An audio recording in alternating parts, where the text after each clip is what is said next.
ప్రభు అయిన యేసుక్రీస్తు నామమున అందరికీ శుభములు తెలుపుచు మనము పరిశుద్ధ గ్రంథంలోని లేఖనములు ధ్యానించుకుందాం. నెహెమీయా గ్రంథము 9వ అధ్యాయము మొదటి 3 వచనములు చదువుకుందాం. ఈ నెల 24వ దినమందు ఇశ్రాయేలీలు ఉపవాసం ఉండి గోనె బట్టలు కట్టుకొని తల మీద ధూళి పూసుకొని కూడి వచ్చిరి.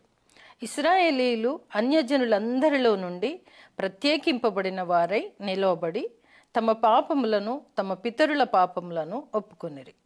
మరియు వారు ఒక జామ సేపు తామున్న చోటనే నిలబడి తమ దేవుడైన యెహోవా ధర్మశాస్త్ర గ్రంథమును చదువుచూ వచ్చిరి.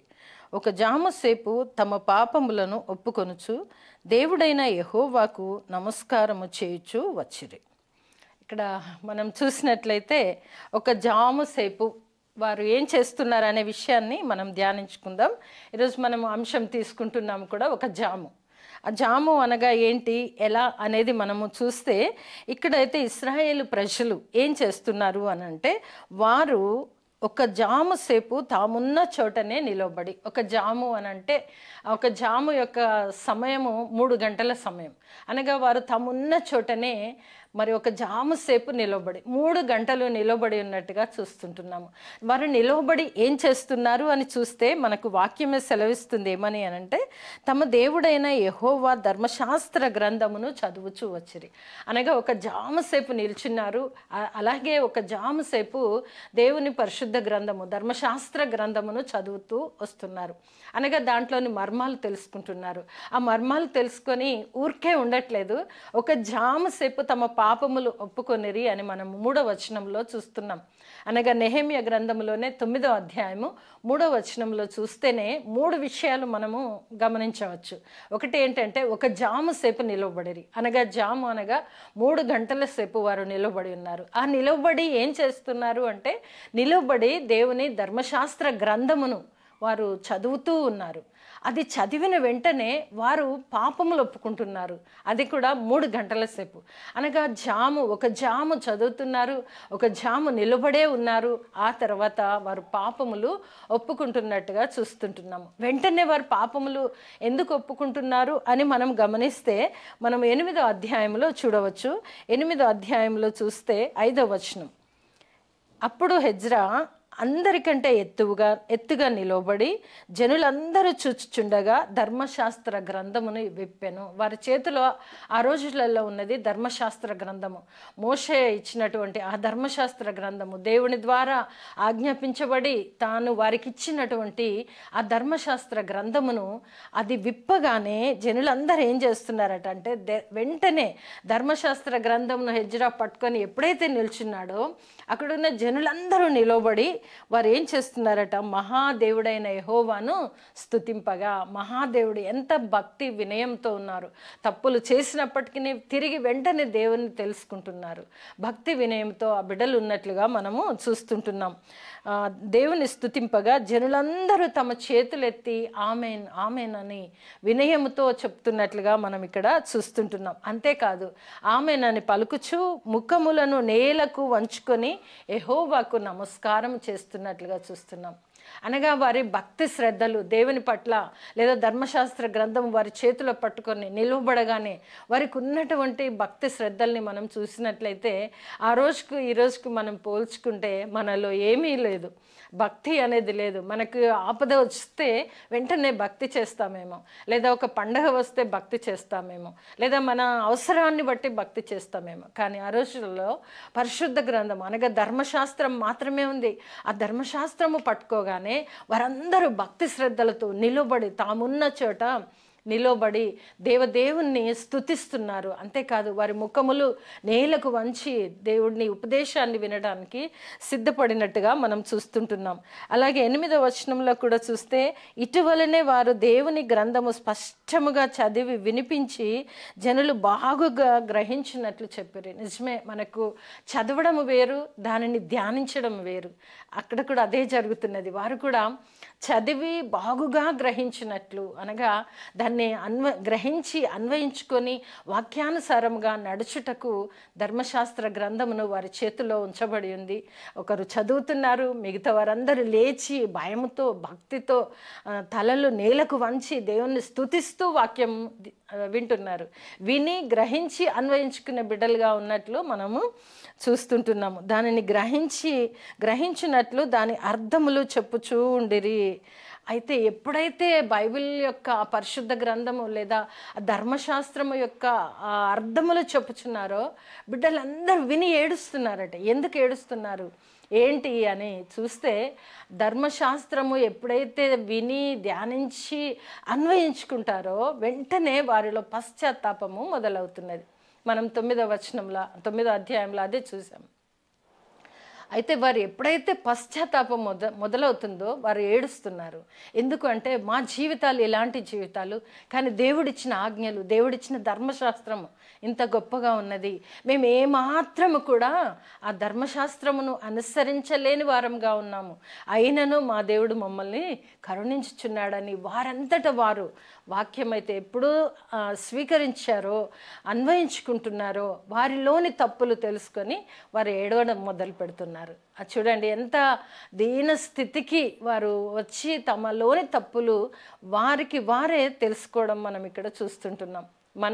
మన విషయాలలో వస్తే ఈ రోజులలో తప్పు అని చెప్పడానికి లేదు, వారు గ్రహించడానికి లేదు. కానీ అలానాడైతే మరి దేవుని బిడ్డలు వారైతే ఇశ్రాయేలు ప్రజలందరూ ప్రత్యేకింపబడిన వారు. ఎందుకు ప్రత్యేకింపబడిన వారు? దేవుని బిడ్డలు, దేవుని స్వరూపాలు, ధర్మశాస్త్ర గ్రంథమును దేవుడు ప్రత్యేకంగా ఇశ్రాయేలు ప్రజలకు ఇచ్చినటువంటి ఈ గ్రంథమును చదివినప్పుడు వారిలోని తప్పులను తెలుసుకొని ఏడుస్తున్నట్టుగా మనం చూస్తుంటున్నాం. మనం ఎన్నోసార్లు చదవచ్చు, కానీ ఆ వాక్యము నాతో మాట్లాడుతుందే అని చెప్తాం, కానీ మరి మనలో పశ్చాత్తాపం వస్తుందా లేదా? అలనాడు బిడ్డలైతే ఎలా ఉన్నారో మనము చూస్తుంటున్నాం. కనుక ఇవన్నీ మనము చదివి గ్రహించినప్పుడు మనం 9వ వచనంలో కూడా చదువుకుందాం. మీరు దుఃఖపడవద్దు, మీరు ఏడవవద్దు, ఈ దినము మీ దేవుడైన యెహోవాకు ప్రతిష్ఠిత దినం అని చెప్పిరి. అనగా సంతోషంగా ఉండండి, మీరు తప్పులు తెలుసుకొని పశ్చాత్తాపడి ఆ దినము నందు సంతోషంగా ఉండండి అని కూడా దైవ వాక్యము హెచ్చరించడం మనము చూస్తుంటున్నాం. అంతేకాకుండా మరి మనం 11వ వచనం 8వ అధ్యాయం 11వ వచనంలో కూడా చూస్తే, అలాగున లేవీయులందరూ జనులందరినీ ఓదార్చుటకు మీరు దుఃఖము మానుడి, ఇది పరిశుద్ధ దినము, మీరు దుఃఖపడకూడదని వారితో చెప్పాను. కనుక ఎప్పుడైతే వాక్యమును గ్రహించారో అది ఆదివారం పరిశుద్ధ దినమని లేదా దేవుని ప్రతిష్ఠిత దినమని కూడా మర్చిపోయారు. తమ తప్పుల నిమిత్తము, ప్రాయశ్చిత్తము నిమిత్తము పశ్చాత్తాపడుతూ దేవుని దగ్గర ఏడవడము మనం చూస్తుంటున్నాం. అదే నెహెమ్యా గ్రంథము 9వ అధ్యాయంలో మనం 3 విషయాలని చూసాం. ఒక జాము సేపు నిలబడి ఉన్నారు. మనం కొద్దిసేపు నిలబడితే మన కాళ్ళు నొస్తున్నాయి అని మనం అంటుంటాం. ఇక్కడైతే జాము సేపు నిలబడినారు. ఒక జాము సేపు వాక్యము ధ్యానించారు, ధర్మశాస్త్రాన్ని పఠించారు, వారు అన్వయించుకుంటున్నారు. అంతేకాకుండా వారు ఇంకేం చేస్తున్నారంటే, ఎప్పుడైతే విన్నారో ఏడ్చారు, ప్రలాపించారు, పశ్చాత్తాపము కొరకు వారి యొక్కయు వారి పితరుల యొక్కయు పాపములను ఒప్పుకుంటున్నట్టుగా చూస్తుంటున్నాం. కనుక ఈరోజు నీవు నేను మనం ఎలా ఉన్నాము? మనము ఏదైనా వాక్యం చేత హెచ్చరించబడినప్పుడు లేదా మందలించబడినప్పుడు మన పాప దోషముల నిమిత్తము తండ్రి దగ్గర మొరపెడుతున్నామా? లేదా ఒక జాముసేపు మనము వాక్యం చదువుతున్నామా? లేదా ఒక జాముసేపు వాక్యాన్ని ధ్యానించుకుంటున్నామా? లేదా మన పాపములను ఒప్పుకుంటున్నామా? 3 విషయాలు.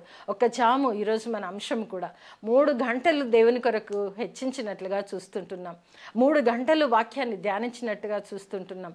అంతేకాదు ఆ 3 గంటలు వారి యొక్క పాపములను ఒప్పుకుంటున్నట్టుగా, ఏడుస్తున్నట్టుగా చూస్తుంటున్నాం. మన జీవితాలలో కూడా వారే పాపములు చేశారు అనుకోవడానికి లేదు. మనము కూడా తెలిసి తెలియక తప్పుల్లో పడిపోతూనే ఉంటాం. అనుక్షణం అవి జరుగుతూనే ఉంటాయి. కానీ వ్యక్తిగతంగా ఎప్పుడైతే పరిశుద్ధ వాక్కు విన్నారో, ఎప్పుడైతే ధర్మశాస్త్రాన్ని వారు అన్వయించుకున్నారో, వ్యక్తిగతంగా వారంతట వారే తప్పులు తెలుసుకొని ఏడ్చి ప్రలాపించి పాపములు ఒప్పుకున్నట్టుగా మనము చూస్తుంటున్నాం. తమున్న చోటనే వారు పాపంలో ఒప్పుకున్నట్టుగా చూస్తుంటున్నాం. అయితే 5వ వచనంలో చూసినట్లయితే మరొక మాటని మనం చూడగలం. నెహెమియా గ్రంథంలోనే 9వ అధ్యాయము 5వ వచనంలో చూస్తే, నిరంతరము మీకు దేవుడై ఉన్న యెహోవాను స్తుతించుడని చెప్పి ఇలాగు స్తోత్రము చేసిరి. సకలాశీర్వచన స్తోత్రములకు మించిన నీ ఘనమైన నామము స్తుతింపబడునుగాక. దేవుని నామము ఉన్నతమైన నామము, ఘనమైన నామము, సకలాశీర్వాదములకు కర్త అయిన ఆ దేవుని నామము స్తుతింపబడునుగాక అని అందరూ తమ పాపములు ఒప్పుకొని ఆ దేవుణ్ణి గణపరిచారు, ఆ దేవుణ్ణి స్తుతించారు. నిత్యము నిరంతరము అనగా మనము మన ఇహలోక జీవితం ముగిస్తామేమో, కానీ మన దేవుడైన యెహోవా నిన్న నేడు నిరంతరము ఏకరీతిగా ఉండి ఏకరీతిగా పరిపాలించుచున్న దేవుడు. ఆ నామము ఘనమైన నామము, హెచ్చింపదగిన నామము కనుక నిరంతరము ఆ నామము, దేవుని నామము స్తుతింపబడునుగాక అని ఇక్కడ మనం చెప్పడము చూస్తుంటున్నాం. కనుక మనము ఒక జాము అనేది మనం ధ్యానించుకుంటున్నాము. ఆ జాము అనంటే 3 గంటల సమయం, 3 గంటలు ఆ వ్యవధి, ఒక జాములో 3 గంటలు. అయితే ఆ సమయంలో ఎంత సమయం మనం దేవుడికి ఇస్తున్నాం? అలనాడు ఆ ప్రజలైతే మరి ఇలా దేవుణ్ణి స్తుతించారు, గణపరిచారు, వాక్యం ధ్యానించారు, పాపంలో ఒప్పుకున్నారు.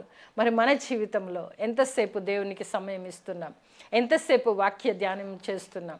ఎంతసేపు మన పాపములు లేదా ప్రార్థనలు, యాచనలు దేవునికి చెల్లిస్తున్నాం అనేది మనం ఒకసారి చూసుకోవాల్సినటువంటి అవసరత. అలాగే 6వ వచనం కూడా చూద్దాం. నెహెమియా గ్రంథం 9వ అధ్యాయము 6వ వచనం. నీవే అద్వితీయుడైన యెహోవా, నీవే ఆకాశమును మహాకాశములను వాటి సైన్యములను భూమిని దానిలో ఉండున్నది అంతటిని సముద్రములను వాటిలో ఉండున్నది అంతటిని సృజించి వాటన్నింటినీ కాపాడువాడవు. ఆకాశ సైన్యమంతయు నీకే నమస్కారము చేయుచున్నది. దేవునికి నమస్కారం చేయుచున్నది. సృష్టి యావత్తు కూడా మూల్గుతో దేవునికి నమస్కారము చేయుచున్నది. ఎందు గురించి అంటే సృష్టికర్త, సమస్తమునకు సృష్టికర్త, నిన్ను నన్ను సృజించిన ఆ పరమ తండ్రికి నమస్కారం. సృష్టి యావత్తు, సృష్టి సమస్తము కూడా మరి దేవునికి నమస్కారం చేస్తున్నట్లుగా చూస్తుంటున్నాం. మరి సృష్టిని ఇక్కడ చూపించినప్పుడు నేను ప్రత్యేకింపబడిన వారమని మరి 9వ అధ్యాయం 1వ వచనంలోనే మనం చూసాం. ఇశ్రాయేలు ప్రజలు, నా బిడ్డలు, ప్రత్యేకింపబడిన వారికి ఈ ధర్మశాస్త్రము అందించబడినది. దేవుని ప్రియమైన పిల్లలుగా ఉన్న మనము ఎలా మరి దేవుణ్ణి స్తుతిస్తున్నాము, గణపరుస్తున్నాం? ఎంత సమయాన్ని దేవుని కొరకు హెచ్చించుచున్నాము? ఆ సమయంలో దేవుని వాక్కును విని గ్రహించి దేవుణ్ణి స్తుతిస్తున్నామా? లేదా మనల్ని మనమే పొగుడుకుంటూ, మనమే గొప్పవారిగా ఎంచుకుంటూ దేవుణ్ణి మరిచిన స్థితిలో మనం ఉంటున్నామా? అలనాడు బిడ్డలైతే వాక్యం వినిన వెంటనే వాక్యం చేత కదిలింపబడి ఏడ్చి పాపంలో ఒప్పుకున్నారు. ఈరోజు ఎన్ని వాక్యాలు వినినప్పటికీ కూడా హృదయంలో కదలిక అనేది ఉందా లేదా అనేది మనం ఒకసారి చూద్దాం. అలాగే చూస్తే మత్తయి సువార్త 14వ అధ్యాయము 25వ వచనం చదువుకుందాం. మత్తయి సువార్త 14వ అధ్యాయము 25వ వచనం. రాత్రి 4వ జామున ఆయన సముద్రము మీద నడుచుచు వారి యొద్దకు వచ్చెను. ఆయన సముద్రం మీద నడుచుట శిష్యులు చూచి తొందరపడిరి, భూతమని చెప్పుకొని భయము చేత కేకలు వేసిరి. ఇక్కడ ఒక జాము కూడా మనం చూస్తున్నాం. అనగా 4 జాములు, రాత్రి కాలంలో 4 జాములు ఉంటవి. ఒక జాము, ఇది 4వ జాము, అనగా తెల్లవారు జామున 3 గంటల నుండి 6 గంటల వరకు అది 4వ జాముగా మనం చూస్తాం. అయితే ఇక్కడ యేసుక్రీస్తు ప్రభుల వారిని చూసినట్లయితే బిడ్డలు ఆకలి కొని ఉన్నప్పుడు ఆహారం చేత వారిని తృప్తిపరిచి మరి శిష్యులకు మీరు దోణెను నడుపుతూ రండి, నేను వెళ్తాను అని ప్రభుల వారు అద్దరికి వెళ్ళి మరి యేసుక్రీస్తు ప్రభు వీరు దోణెలో ప్రయాణం చేస్తున్నారు, వీరి దోణె అలల చేత కొట్టబడుచున్న సమయములో అనగా 4వ జామున యేసుక్రీస్తు ప్రభుల వారు బిడ్డల్ని వెతుక్కుంటూ ఆ బిడ్డలు అలల చేత కొట్టబడుతున్నప్పుడు తన శిష్యులు, తన ప్రియమైన పిల్లలు ఆ సమయంలో యేసుక్రీస్తు ప్రభుల వారు 4వ జామున మరి సముద్రము మీద నడుచుచూ వస్తున్నారు. ప్రభువుతో ఉన్నారు, ప్రభువుతో గడిపారు. ప్రభువు చేసే ఆశ్చర్యాలు, అద్భుతాలు అన్నీ తెలిసినప్పటికీ కూడా మరి ప్రభువును మర్చిపోయి ఆ సమయంలో ప్రభువేమో ఆదరించడానికి వస్తుంటే ఈ శిష్యులేమో చూసి అయ్యో భూతం వస్తున్నది అనేసి భయపడడం మనం చూస్తుంటున్నాం. ఇక్కడ యేసుక్రీస్తు ప్రభువు అనగా ప్రతి జాము ప్రతి క్షణము నీ కొరకు నా కొరకు ఎదురు చూస్తున్న ప్రభు. బిడ్డలు ఎప్పుడైతే అలచేత కొట్టబడుతున్నారో ప్రభు ఆదరించడానికి వస్తున్నారు. మనం చూసినట్లయితే చాలాసార్లు అందరికీ కూడా 3 గంటల వేళ మెలకు వస్తుంటుంది తెల్లవారుజామున. అనగా 3 గంటల నుండి 6 గంటల వరకు 4వ జాము. ఆ జామున బిడ్డలు ఆదరించడానికి సముద్రం మీద నడుచుచూ వస్తున్నప్పుడు మరి వీరైతే భయపడి భూతం అని చెప్పుకోవడం మనం చూస్తుంటున్నాం. చాలాసార్లు ఉదయకాలంలో లేచి ప్రార్థనలు చేస్తాము. ప్రభువు మన కొరకు వెతికే ప్రభువు, మన కొరకు చూచే ప్రభువు, మనల్ని కనుగొనడానికి మనల్ని చూస్తూ వచ్చే ప్రభువు మనకున్నారు. మరి ఉదయకాలమనే నా 3 గంటల వేళ నుండి మెలుకొచ్చిన ప్రతి ఒక్కరం కూడా చేయాల్సింది ఏంటంటే మన దేవుని స్తుతించడం. ఆయన సమస్తానికి సమస్త సృష్టి యావత్తుకు కర్త అయి ఉన్నాడు కనుక ఆ దేవునికే నమస్కారం కలుగును గాక అని అలనాడు ఇశ్రాయేలీయులు దేవుణ్ణి స్తుతించినట్లు ఈనాడు నీవు నేను కూడా మరి వారు ఒక జాముసేపు చదివారు, ఒక జాముసేపు ధ్యానించారు, నిలబడి ఉన్నారు, ఒక జాముసేపు పాపములు ఒప్పుకున్నారు. ఇక్కడ చూస్తే ప్రభు అయిన యేసుక్రీస్తు 4వ జామున అనగా రాత్రంతా కూడా నిరంతరం ఆయన ఎందుకు స్తుతింపబడాలి అనంటే నిత్యము నీ కొరకు నా కొరకు ఎదురు చూచే ప్రభువు. నీవు సమస్యల్లో అలల చేత కొట్టబడినప్పుడు నిన్ను ఆదరించడానికి అది సముద్రమే కానివ్వండి, ఎలాంటి అలల చేత ఉండివ్వండి, దానిపైన నడిచి వచ్చి నన్ను చూచే ప్రభు ఉన్నారు. కనుక మనము జాములను తలపోసుకుంటూ ఒక్క జాములో వారు ఏమేం చేశారు, మేమెందుకు చేయలేకపోతున్నాము అని మనల్ని మనం పరీక్షించుకుంటూ ప్రభువును వెతికినచో ప్రభు నీ దగ్గరికి నా దగ్గరికి వచ్చి ఆదరించే ప్రభువును కలిగి ఉన్నందుకు దేవునికి వందనాలు చెల్లించుకుంటూ ఈ వాక్యాన్ని వింటున్న ప్రతి ఒక్కరు కూడా నిజమే మా జీవితాలలో ఎందుకు అలా లేదు అని పరీక్షించుకొని దేవుణ్ణి పట్టుకొని నడిచే కృప ప్రభు అయిన యేసుక్రీస్తు ద్వారానే మనందరికి కలుగును గాక. ఆమేన్.